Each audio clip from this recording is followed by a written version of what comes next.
తిరిగి BCN news కి స్వాగతం. కాళ్ల మండలం పెద్దమీరం గ్రామంలో వేంచేసి ఉన్న శ్రీ ఆదినాథ్ భగవాన్ జైన్ దేవాలయ పునఃప్రతిష్ఠానంతరం 10వ వార్షికోత్సవం సందర్భంగా భగవాన్ అమర ధ్వజారోహణ కార్యక్రమం మంగళవారం భీమవరం కేసీ బుక్ డిపో అధినేత మహేంద్ర కుమార్ జైన్ కుటుంబ సభ్యుల ఆధ్వర్యంలో నిర్వహించారు. పార్సనాథ్ భగవాన్ ధ్వజారోహణం, కాంతిలాల్ జైన్, విమల్ జైన్ కుటుంబీకులు ఆలయంలో విశిష్ట పూజా కార్యక్రమాలు నిర్వహించారు. దర్శనార్థం వచ్చిన భక్తులకు ప్రసాదాలు పంపిణీ చేశారు. ఈ కార్యక్రమంలో విశేష పూజలు వికేఎస్ జైన్, మహావీర్ జైన్ పర్యవేక్షణలో జరిగాయి. ఈ కార్యక్రమంలో దేవాలయం అధ్యక్షులు మహేంద్ర జైన్, వినోద్ జైన్, సోహన్ రాజ్, రమేష్ జైన్, వీరేంద్ర జైన్, సురేష్ జైన్, దినేష్ జైన్, బీజేపీ నాయకులు వబిలిశెట్టి ప్రసాదరావు, విజ్ఞాన వేదిక సేవా సంస్థ అధ్యక్షులు అల్లు శ్రీనివాస్తో పాటు పలువురు భక్తులు పాల్గొన్నారు.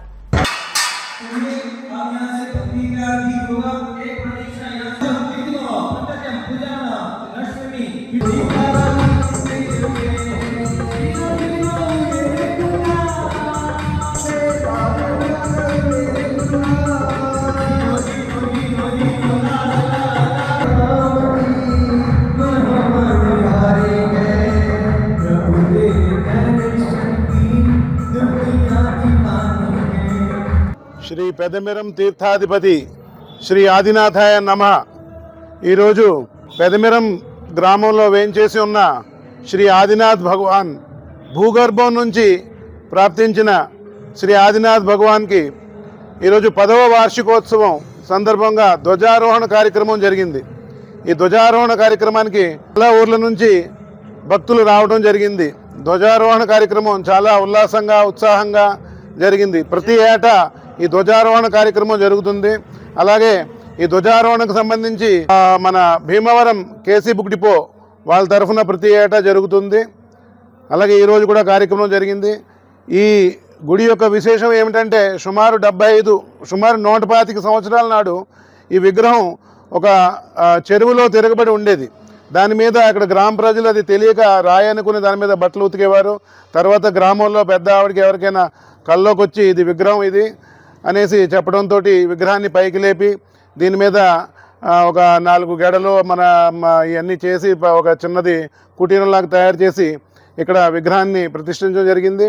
ఆ తర్వాత జైనులు భీమవరం ప్రాంతంలో సుమారు 75 సంవత్సరాల నాడు జైనులు సుమారు 4-5 వర్తకులు ఇక్కడ భీమవరంలో వచ్చి వ్యాపార నిమిత్తం వచ్చి వాళ్ళకి తెలియగా వాళ్ళు వచ్చి పెదమిరం గ్రామం వాళ్ళని ఈ విగ్రహాన్ని మాకు ఇవ్వండి, మేము భీమవరం తీసుకెళ్తామని కోరడం జరిగింది.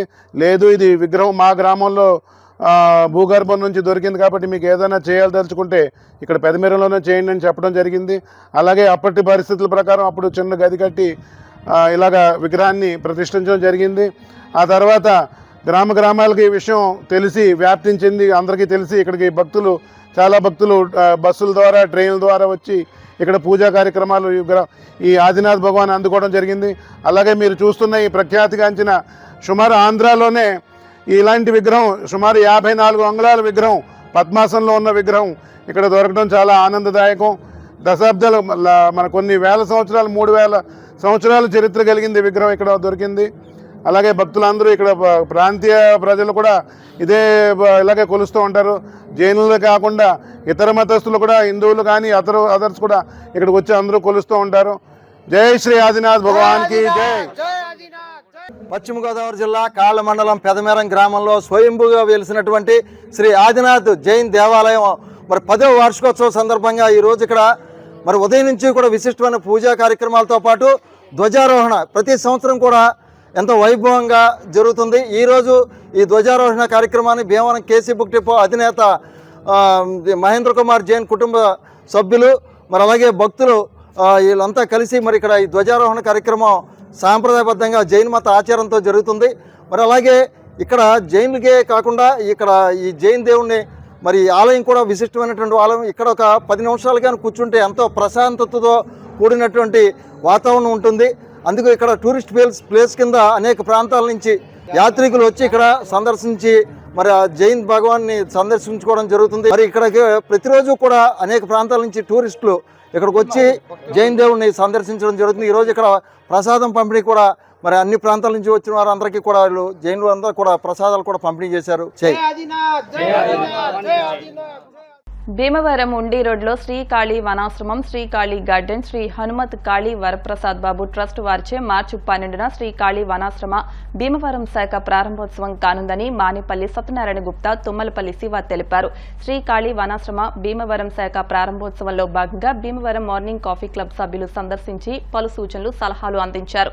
12వ తేదీ ఉదయం 10:42 భీమవరం శ్రీకాళీ వనాశ్రమ శాఖ భక్తుల వసతి గృహం ప్రవేశము, 15న ఉదయం 10:22 మూతుల ప్రతిష్ట, శ్రీ సద్గురు లక్ష్మీనారాయణ నక్షత్రేష్టి విశ్వశాంతి మహాయోగము జరుగుతుందని వారు తెలిపారు. Morning coffee club convener Bonda Rambabu, PRO Battiprolu Srinivasarao, Karmuru Badiri, Gundu Murthy, కురిసేటి Nani, bonda Subbarao, Manipalli Venkanna Babu, కురిసేటి Satish, బంగారు రాము, పులవర్తి రామకృష్ణ, బోండా హనుమంతరావు, సన్నిధి గుప్తా, తటవర్తి బదిరి తదితరులు పాల్గొన్నారు.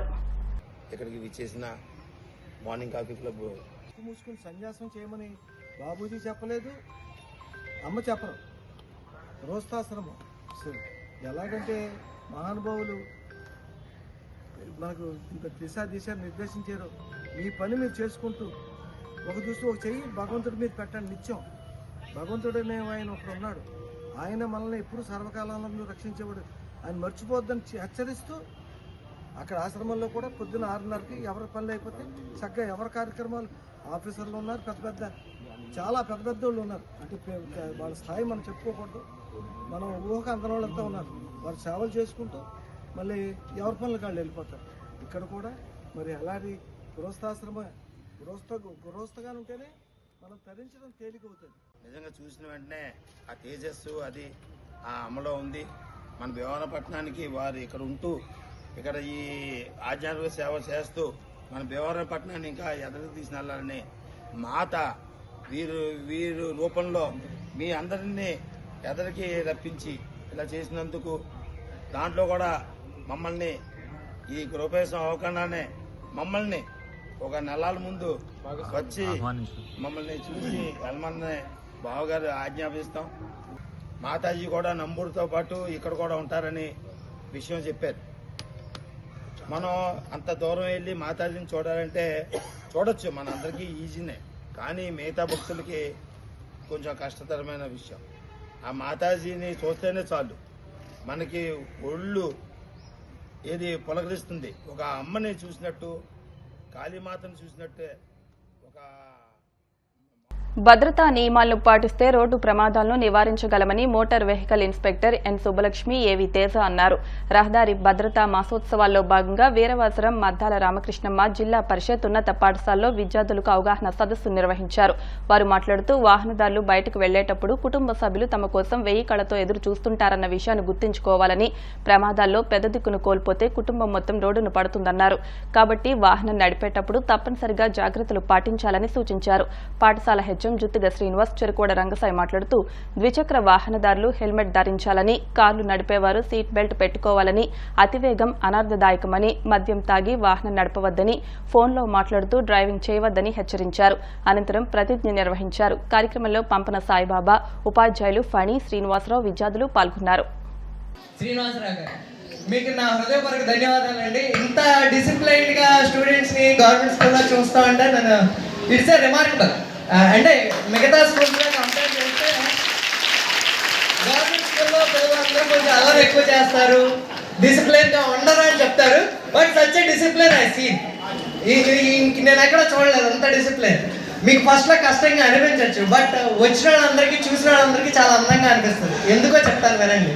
ఇప్పుడు మీరు చాలా మంది ఇంట్లో జంతువులు ఉంటాయి, అలాగే ఏదైనా మనం అవి డిసిప్లైన్ గా లేకుండా ఇష్టం బిహేవ్ చేశారు, మీకు కోపం వస్తుంది కదా. అలాగే మేము బయట ఈజీయా, మేము బలవంతంగా కంట్రోల్ చేయడం ఈజీయా ఇంప్లిమెంట్ చేస్తారు. చూసారు చాలా మంది, అది నేను చెప్పక్కర్లేదు. మంచిగా అందరూ కూడా ప్రయాణం చేస్తారు కదమ్మా. అంచేత ఆ ప్రయాణాలు చేసేటప్పుడు ఆ నిబంధనలు, వీళ్ళు పెట్టిన నిబంధనలను పాటిస్తే మనకి ఎటువంటి హాని జరగదు. ముఖ్యంగా మనం ఏం చేస్తామంటే నిర్లక్ష్య ధోరణిలో ఉంటున్నాం. ఆ మోటార్ సైకిల్ క్రాచ్ చేసేస్తాం, లేదా కారుకి అడ్డంగా వెళ్ళిపోతాం, కుడి పక్కనే నడుస్తాం, ఎడం పక్క నడము. మన నైజం అది. ఏది చెప్తే చేయకూడదని నైజం తయారైపోయింది. ఈ నిర్లక్ష్య ధోరణిలో ఏమవుతున్నాయంటే ఇవాళ యాక్సిడెంట్స్ బోర్డు జరుగుతున్నాయి. ఈ ప్రమాదాలన్నీ కూడా చెప్పి రావు మీకు. చాలా కష్టం. మరి ఇటువంటి ప్రమాదాలు జరగకుండా ఉండాలి అంటే కొన్ని జాగ్రత్తలు తీసుకోవాలని చెప్పేసి రోడ్డు భద్రతా వారోత్సవాల్లో భాగంగా మరి ఒక్కరోజు చేసేవారు పూర్వం సుబ్బలక్ష్మి గారు. ఇవాళ మాసోత్సవాలు చేస్తున్నారు మేస్టర్. అంటే మాసోత్సవం అంటే మనకి అవేర్నెస్ చెప్పాలని చెప్పేసి రోజు రోజుకి గవర్నమెంట్ ముందుకు వస్తున్నారు. ఇవాళ జిల్లా కలెక్టర్ గారు అలాగే డిటిఓ మరి వీళ్ళందరూ కలిసి ఈ నెలల నుంచి చేస్తారు ఈ కార్యక్రమం. ప్రతిరోజు ఒక స్కూల్లో ఎందుకు చెప్తారంటే మీ నుంచి నేర్పితే భావి తరాల్లో ఈ జరగకుండా ఉంటాయని ఒక అవేర్నెస్ మీలో చెప్పాలని చెప్పేసి ఆఫీసర్స్ అంతా కూడా నిజంగా ఇలాంటివన్నీ కూడా ఎందుకు చెప్తున్నారంటే మనం రక్షణగా ఉంటే సమాజం బాగుంటున్న ఉద్దేశం మీద ఈ కార్యక్రమాన్ని ఈ జాతీయ రహదారి మాసోత్సవాల్లో భాగంగా రవాణా శాఖ వారు ఈ కార్యక్రమం నిర్వహిస్తున్నారు. పిల్లలంతా తెలుసుకుని ఇలాంటి జరగకుండా ముందుకు వెళ్ళాలని కోరుకుంటూ తెలంగాణ రాష్ట్రం హైదరాబాద్ సమీపంలోని చిలుకూరులోని ప్రసిద్ధ బాలాజీ ఆలయ ప్రధాన అర్చకులు రంగరాజన్పై ఒక మూక దాడి చేసిందని, ఇది దురదృష్టకరమైన ఘటన అని ఏపీ పురోహిత బ్రాహ్మణుల సంఘం నాయకులు బ్రహ్మజోస్ల ప్రసాద్ అన్నారు. ఈ దాడిని తీవ్రంగా ఖండిస్తున్నామని, ఇటువంటి ఘటనలు పునరావృతం కాకుండా చర్యలు తీసుకోవాలని డిమాండ్ చేశారు. చెరుకుపల్లి సంతోష్, కొమ్ము శ్రీనివాస్, సాధు పవన్, ఈమని పవన్, కరిపెద్ది రామకృష్ణ, వేలూరు బుజ్జి తదితర పురోహితులు పాల్గొన్నారు. జై బ్రాహ్మణ, జై పురోహిత, జై అర్చక. మొన్నటి రోజున తెలంగాణ చిలుకూరి బాలాజీ ఆలయ ప్రధానార్చకులైనటువంటి రంగరాజన్ గారి వారిపై దాడిని యావత్తు రాష్ట్ర బ్రాహ్మణ సంఘాలన్నీ కూడా ముక్తకంఠంతో ఖండిస్తున్నాయి. మరి రంగరాజన్ గారంటేనే ఆంధ్రప్రదేశే కాకుండా 2 రాష్ట్రాలే కాకుండా ప్రపంచవ్యాప్తంగా చిలుకూరు బాలాజీకి ఒక ప్రత్యేకత అయితే ఉంది. మరి వారు ఎన్నో ధార్మికమైనటువంటి కార్యక్రమాలు చేయడమే కాకుండా మరి సమాజంలో అందరూ ఒకటే అయినటువంటి భావన తీసుకొచ్చినటువంటి వ్యక్తి. అటువంటి సనాతన ధర్మంపై ప్రచారం చేస్తున్నటువంటి వ్యక్తే కాకుండా ఒక ఆలయ అర్చకుడు అయ్యుండు కూడా, ఒక పురోహితుడు అయ్యుండు కూడా, వారు అటువంటి వారిపై ఈ రోజున ఇటువంటి దుర్ఘటన జరగడం చాలా దురదృష్టకరం. పశ్చిమ గోదావరి జిల్లా భీమవరం నుంచి బ్రాహ్మణ సంఘాలన్నీ కూడా ఈ రోజున అర్చక సంఘాలు అవ్వచ్చు, పురోహిత సంఘాలు అవ్వచ్చు, మేమందరం కూడా దీన్ని ఖండిస్తున్నాము. తెలంగాణ ప్రభుత్వం అవ్వచ్చు, అలాగే ఈ దుర్ఘటన చేసినటువంటి వ్యక్తి ఆంధ్రాకు చెందినటువంటి వ్యక్తి అని తెలిసింది. మరి ఆంధ్రప్రదేశ్లో కూడా ఆ దుర్మార్గుడిపై కఠినమైనటువంటి శిక్షలు అమలు చేసి శిక్షలు విధిస్తారని చెప్పేసి మేము ఇటువంటివే పునరావృతం కాకుండా దేవాలయంలో అర్చకుడిని దేవుడితో పాటు సమానంగా భగవంతుడికి భక్తుడికి అర్చకుడు అంటే ఒక సంధానమైనటువంటి వ్యక్తి, ఎంతో గౌరవించాల్సినటువంటి మనం అటువంటి అర్చకుడిని ఈరోజు ఆయనే కావచ్చు, అలాగే ఇటీవల కాలంలో చాలామంది మీద బ్రాహ్మణుల మీద అవ్వచ్చు, అర్చకుల మీద ఇటువంటి దుర్ఘటనలు జరుగుతున్నాయి. చాలా బాధాకరంగా ఉంది. ఇటువంటి పునరావృతం కాకుండా ఉండాలంటే శిక్షలు కఠినంగా ఉంటేనే ఒక భయానికి గురవుతారు. అటువంటి లేకపోవడం వల్లనే పైశాచికత్వంతో ఇటువంటి ఉన్మాదులు తయారయ్యి సమాజంలో ఒక అలజడి సృష్టించి ఇంకా వారికి దేవుడు లేడు, భక్తులు లేడు, అర్చకులు లేడు, అందరి మీద దాడి చేస్తూ ఉంటారు. కాబట్టి తక్షణమే ఆ వ్యక్తిని శిక్షించాలని చెప్పేసి భీమవరం పట్టణ బ్రాహ్మణ సంఘాల నుంచి మేము ముక్తకంఠంతో దీన్ని ఖండిస్తున్నాము. భీమవరంలో ఈ నెల 12, 13 తేదీలో పశ్చిమ గోదావరి జిల్లా sports federation of deaf association ఆధ్వర్యంలో జరగనున్న 5వ రాష్ట్ర స్థాయి బదిరిల T20 క్రికెట్ ఛాంపియన్షిప్ పోటీల ఏర్పాట్లు పూర్తయ్యాయని అసోసియేషన్ గౌరవాధ్యక్షులు రంగసాయి, అసోసియేషన్ అధ్యక్ష కార్యదర్శులు భూపతిరాజు, మురళీకృష్ణంరాజు, సిహెచ్ తాతారావు తెలిపారు. భీమవరం డిఎన్ఆర్ కళాశాల గన్నాబతల క్రీడా మైదానంలో 2 రోజుల పాటు జరిగే పోటీలకు రాష్ట్రం నలుమూలల నుంచి 10 టీంలు క్రీడాకారులు 4 జోన్ జట్లుగా పోటీల్లో తలపడతాయని అన్నారు. పోటీలను MLA Anjibabu, DSP Jayasurya, DNR కళాశాల అధ్యక్ష కార్యదర్శులు గోకరాజు వెంకట నరసింహరాజు, గాదిరాజు సత్యనారాయణరాజు బాబు తదితర ప్రముఖులు ప్రారంభిస్తారని తెలిపారు. పశ్చిమ గోదావరి జిల్లా స్పోర్ట్స్ ఫెడరేషన్ డెఫ్ వారి ఆధ్వర్యంలో మరి రాష్ట్ర స్థాయి ఈ యొక్క T20 క్రికెట్ టోర్నమెంట్ని ఈ డిఎన్ఆర్ కళాశాలలో మరి రేపు ఏర్పాటు చేస్తున్నాం. ఈ యొక్క సన్నాహాలన్నీ కూడా మరి ఏర్పాటు చేయడం జరిగింది. ఈ కార్యక్రమానికి మరి దంతులూరి నారాయణ సారు మరియు డిఎన్ఆర్ కళాశాల పాలక మండలి మరి గన్నాబత్తుల మరి ఆ స్థలంలో మరి రేపు జరుగుతుంది. కాబట్టి ఈ కార్యక్రమానికి అందరూ విచ్చేసి మరి దివ్యాంగులైన బదిరీలకు మీ యొక్క పూర్తి సహాయ సహకారాలు అందించాలని అలాగే మా యొక్క టీం తరఫు నుంచి మరి అందరికీ ధన్యవాదాలు తెలియజేసుకుంటూ ఈ యొక్క కార్యక్రమం ఇంత దిగ్విజయంగా ముఖ్య కారకులు రంగసాయి గారు, మా యొక్క సంఘం చైర్మన్ గారు. 20 years నుంచి మాకు ఏ సమస్య వచ్చినా ఆయన ద్వారా మేము అన్ని పరిష్కరించుకుంటున్నాం. కాబట్టి ఈ కార్యక్రమానికి మా యొక్క సంఘం తరఫు నుంచి రంగసాయి కూడా ప్రత్యేక ధన్యవాదాలు తెలియజేస్తూ సెలవుస్తాం. మొత్తము 4 టీంలు, Zone 1, Zone 2, Zone 3, Zone 4. Zone 1 వచ్చేసి విశాఖపట్నము, విజయనగరం, శ్రీకాకుళము. Zone 2 వచ్చేసి తూర్పుగోదావరి, పశ్చిమ గోదావరి, కృష్ణ.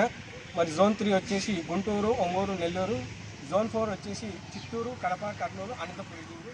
మరి ఈ 4 టీంలు రేపు పార్టిసిపేట్ చేస్తారు. ఫిబ్రవరి 12-13 తేదీన భీమవరం ఏఎన్ఆర్ గ్రౌండ్లో నిర్వహిస్తుంది.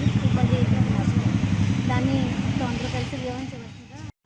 T20 వదిలిల క్రికెట్ టోర్నమెంట్ ప్రారంభమవుతుంది. మీకు అందరి సహకారం ఇచ్చారు. రేపు ఘనమైన ప్రారంభం నిర్వహిస్తున్నాం. దానిలో భాగంగా డిఎన్ఆర్ కన్నాపతివారి గ్రౌండ్లో రేపు ఉదయం 9 గంటలకు కార్యక్రమం ప్రారంభమవుతుంది. 2 రోజులు ఈ కార్యక్రమం జరుగుతుంది. 13వ తారీఖున బహుమతులు ఇస్తాం. మరి రేపు ప్రారంభ సభకి కళాశాల అధ్యక్షులు గోకరాజు వెంకట నరసింహరాజు గారు, అలాగే కార్యదర్శి రాజరాజ సత్యనారాయణ బాబు గారు, అలాగే జాయింట్ సెక్రటరీ కనుమూరి మనప్రసాద్ రామకృష్ణరాజు గారు, అలాగే అసిస్టెంట్ సెక్రటరీ అల్లూరి మన రామకృష్ణరాజు గారు, బోసరాజు గారు, వీరంతా కూడా దీంట్లో పాల్గొంటున్నారు. అలాగే డిఎస్పీ జయసూర్య గారు ముఖ్య అతిథిగా విచ్చేస్తున్నారు. అలాగే పట్టణంలో ఉన్న పెద్దలంతా కూడా విచ్చేస్తున్నారు. మరి ఈ కార్యక్రమాన్ని జయప్రదం చేయమని డెప్ అండ్ డ్యామ్ జిల్లా అసోసియేషన్ వారు తెలియజేస్తున్నాం. మరి కార్యక్రమం 2 రోజులు కూడా జయప్రదం అందరూ విచ్చేసి కార్యక్రమాలను. వార్తలు ముగించే ముందు ముఖ్యాంశాలు మరొకసారి. త్రాగునీరు అందించి ఎన్నికల ముందు ఇచ్చిన హామీ నెరవేర్చిన ఎమ్మెల్యే అంజుబాబుకు కృతజ్ఞతలు తెలిపిన Rayalam Vijaya Sanjana towers Vishishta heights apartment committee నాయకులు.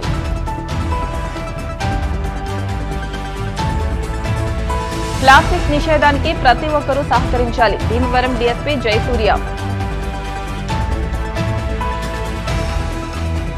Bhimavaram DNR English medium schools లో Max Vision super speciality eye hospitals ఆధ్వర్యంలో ఉచిత కంటి వైద్య శిబిరం.